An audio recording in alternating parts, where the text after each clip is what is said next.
രാവിലെ തന്നെ പല്ലും തേച്ച് പുറത്തേക്ക് ഇറങ്ങിയപ്പോ നല്ല ചെറിയ ചാറ്റൽമഴ പുറത്തേക്ക് ഇറങ്ങിയപ്പോ നിന്ന് പിന്നെ കുറച്ച് നല്ല തണുപ്പുണ്ടായിരുന്നു. നല്ല തണുപ്പത്ത് അങ്ങനെ കടയെ ലക്ഷ്യമാക്കി നമ്മൾ ക്രൈസ്റ്റ് സ്കൂള് പോലീസ് സ്റ്റേഷൻ ആ വഴിക്ക് ഇങ്ങനെ അങ്ങനെ നടന്ന് കടയ്ക്ക് ഇങ്ങനെ പോകും. ഈ രാവിലത്തെ നടത്തണ്ടല്ലോ വേറെ തന്നെ രസമല്ലേ, എന്തൊക്കെ കാഴ്ചകളാണ്. അങ്ങനെ നമ്മൾ കടലെത്തി സെറ്റപ്പ് ആക്കിയാണ് നമ്മൾ ചായ എത്തി. മെസ്സിന്ന് നല്ല ഇഡ്ഡലിയും നല്ല സാമ്പാറും നല്ല ചട്നി. ബാംഗ്ലൂരൊക്കെ കല്യാണം ഇങ്ങനെയാണല്ലോ, അങ്ങനെ റോട്ടുമ്പോ കൂടെ ഇങ്ങനെ ആനയിച്ച് കൊണ്ടുപോവാ. അങ്ങനെ 10 മണിയായപ്പോ ഇന്ന് വിളിച്ച് ഉണ്ടാക്കാനുള്ള പുറപ്പെടാൻ കടയിൽ അതിനുള്ള സൗകര്യം ഉള്ളതുകൊണ്ടേ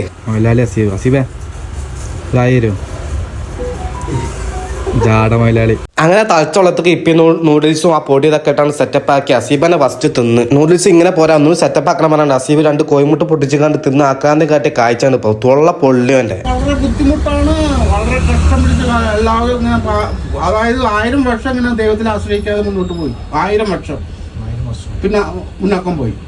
ദൈവത്തിന് വൈക്ക് വിട്ടിട്ട് തലമുറകൾ ഇങ്ങനെ മുന്നോട്ട് കാശിൽ ആശ്രയിച്ച് അങ്ങോട്ട് മുന്നോട്ട് പോയി. ഇതാണ് കുഴപ്പം. അതന്നെ ഇപ്പത്തെ ജനറേഷൻ ദൈവത്തെ വിശ്വാസം കുറഞ്ഞു ചെയ്തു പണത്തിന്റെ വേക്കിൽ എല്ലാവരും പായണ്. എന്തത്തെ സാധനം? കപ്പ ബിരിയാണി എവിടുന്ന് കിട്ടി?